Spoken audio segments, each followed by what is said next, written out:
Durante o pronunciamento do Trump, a gente já começou a ver, né, Débora, os efeitos no dólar.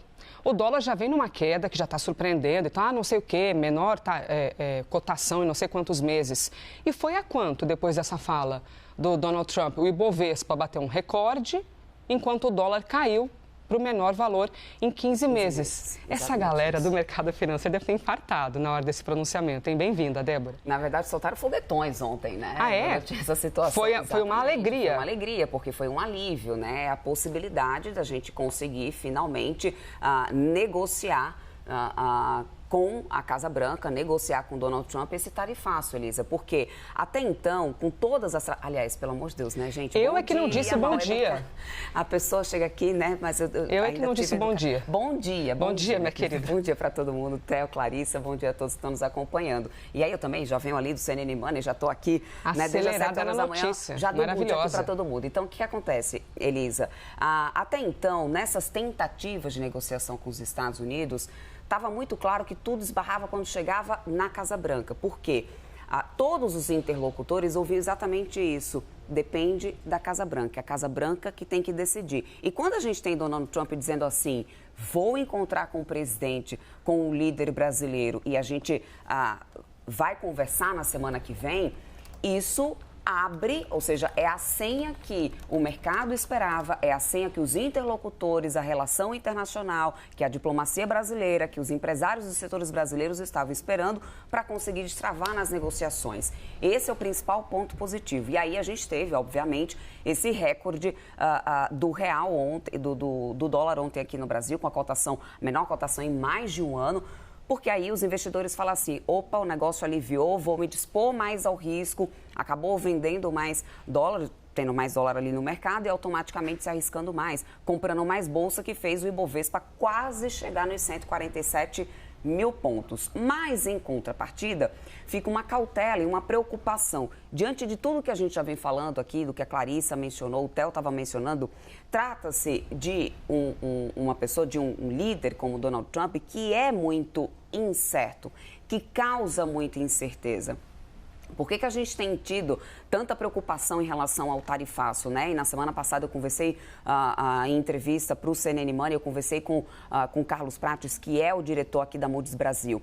E ele falava exatamente isso. Débora, o problema é que, por se tratar de uma situação que é muito incerta, porque a gente não sabe, o Donald Trump ele não tem previsibilidade nenhuma, essa incerteza é que gera um movimento inflacionário muito grande. Porque se a gente tivesse um preto no branco, tipo assim, olha, a gente vai conversar, tá tudo certo, é tal dia, tal hora, vai acontecer, é uma coisa. Se a gente fala assim, não vai ter negociação, vai ter uma taxa de 50%, você embute isso no custo e aí no final das contas você consegue se adaptar à situação. Agora, quando você nem sabe o que vai fazer, aí isso tem um efeito muito grande em cima da inflação e automaticamente é o peso que a gente tem tido agora do tarifaço. Para além daqueles setores que são mais afetados, como a Elisa muito mencionou aqui para a gente, como o setor madeireiro aqui do Brasil, que está aí à beira de chegar a 10 mil vagas já fechadas, 10 mil demissões, já foi anunciado isso pelo setor.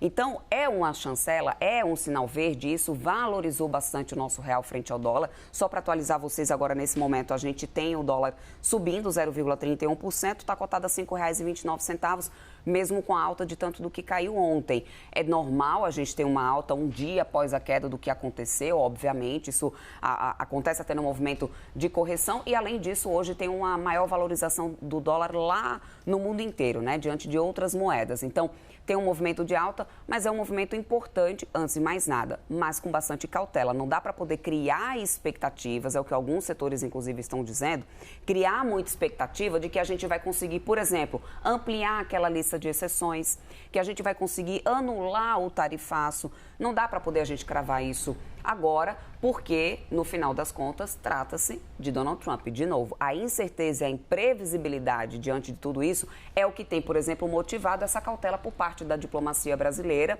de, inclusive, não expor o presidente Lula ao que já passou similarmente o presidente da Ucrânia, Volodymyr Zelensky. Então, assim, é uma situação favorável para a Bolsa Brasileira, para o câmbio, para a valorização do real em relação ao dólar? É.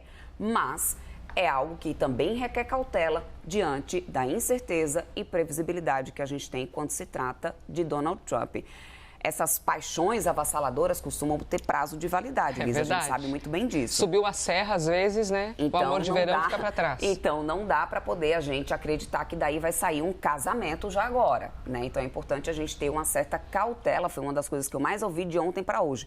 Bom, é um sinal positivo, é a senha que o mercado esperava para a gente entrar na negociação. Mas a gente precisa esperar, porque ainda não teve um pedido aí de casamento.